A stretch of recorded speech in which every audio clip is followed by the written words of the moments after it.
This is a Czech banknote that you won't be able to pay with, and this is a Czech banknote that will be accepted everywhere. But what is the difference?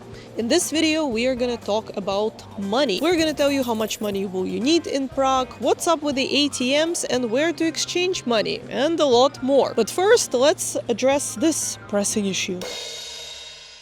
A while ago, certain editions of Czech banknotes got discontinued, but we've noticed that a lot of tourists are still bringing them in. When we ask people on our tours where did they get this old banknote, they told us that it's their bank at home who gave it to them. So in case you ended up with an outdated banknote, first of all, how do you tell that it's an outdated banknote? So let's look at old versus new Czech banknotes a little closer. Obviously, if you get both new and old, you will be able to tell the difference. The silver stripe on old banknotes is much thinner than on the new ones. The problem can occur when you only get the old ones, because how the hell do you tell the difference? The width of the silver stripe on old banknotes is about as thick as a big needle. If you imagine, it will really cover the silver stripe. If you get any of the old banknotes, you have to bring them to the Czech National Bank to exchange them. Remember guys, you can always refuse to accept old banknotes in the stores and restaurants and ask for new ones. Just make sure to check it while you are still in the process of paying, not when you are out the door.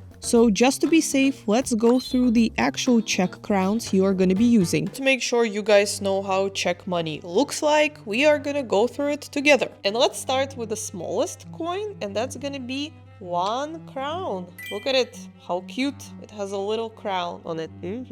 So that's the smallest coin we have here. There are no cents. Then we have 2 crowns. Then we have 5 crowns. Then we have 10 crowns. By the way, if you recognize this church, let us know in the comments. We have 20 crowns with Saint Wenceslas, of course. And then we have 50 crowns, which has Prague on it. So now let's look at the bills. So the smallest bill that we have in the Czech Republic is this one, 100 Czech crowns. It has Charles IV on it. He looks very grumpy here. 200 Czech crowns. This one has Jan Amos Komenský on it. 500 crowns. 1,000 crowns. 2,000 crowns.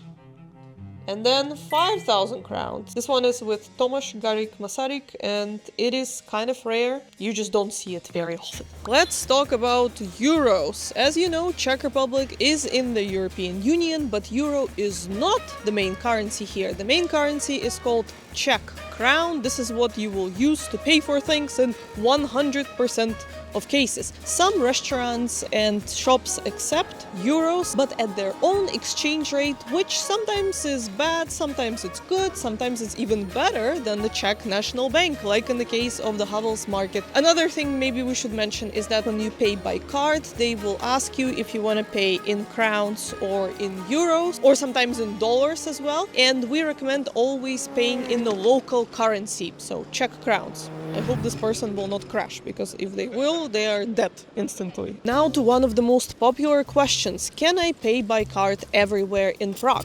Contrary to the popular advice of local bloggers, no, you can't. There are some places where they don't accept cards.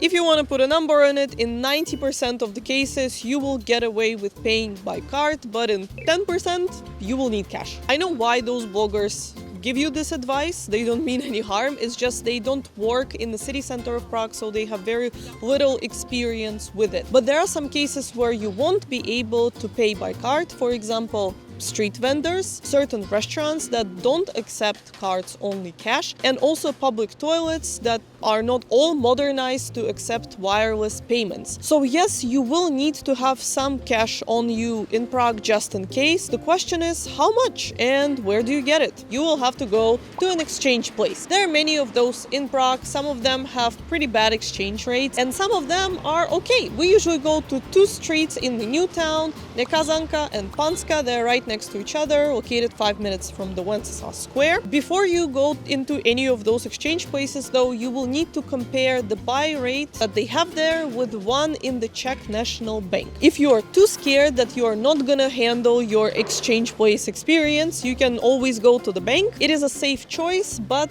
just so you know, banks usually have worse exchange rates, ironically.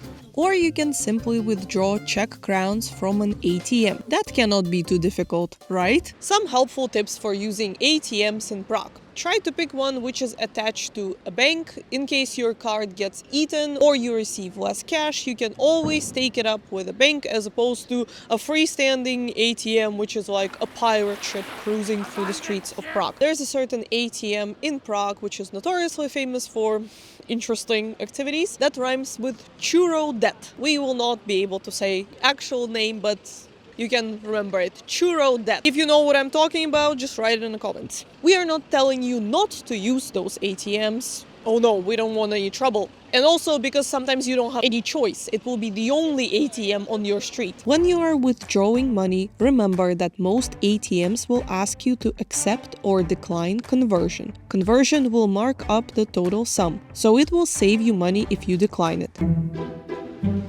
Let's talk about tipping. It is a polite thing to tip your server 10% around here if you liked everything. If you didn't, you can tip them less or don't tip them at all. If, for example, they told you that you are and you should get out of their restaurant. You can tip them by cash, that would be the easiest thing, but you can also use your card. Just let them know in advance to include the 10% tip to your bill. How do you pay for public transport? We've covered it extensively in this video, but to make it short, you can pay for tickets using your card in most cases nowadays. Although tickets that you get on a tram will differ slightly from those that you get in the ticket machines. Make sure to watch our video to find out more. Let's talk about visiting Prague attractions. Do you have to buy tickets online in advance, or you can simply get them on the spot? In most cases, you can simply get them at the attractions on the day of your visit. Because there's no limited amount of tickets, they don't run out of them, so there's no need to purchase them online. For example, when it comes to tickets to the Prague Castle, it is actually easier to get them at the cash desks of the castle than to buy them online. They just made it unnecessarily complicated. We explain it in this video, you can check it out. But there are some exceptions. For example, the National Museum or Prague Zoo, where if you buy tickets online, you will actually avoid certain lines to the cash desks. Another exception would be Clementinum Library, which you can only visit with a tour group, and they have a limited amount of participants there, so it is better to purchase tickets online in advance, but it can happen that they will have free spots if you just show up. A thing that a lot of travelers get confused by is why, for example, tickets to the Prague Castle costs more on one website than on the other. And that's because there are certain websites that make money on commissions to those attractions, so they will actually sell those tickets for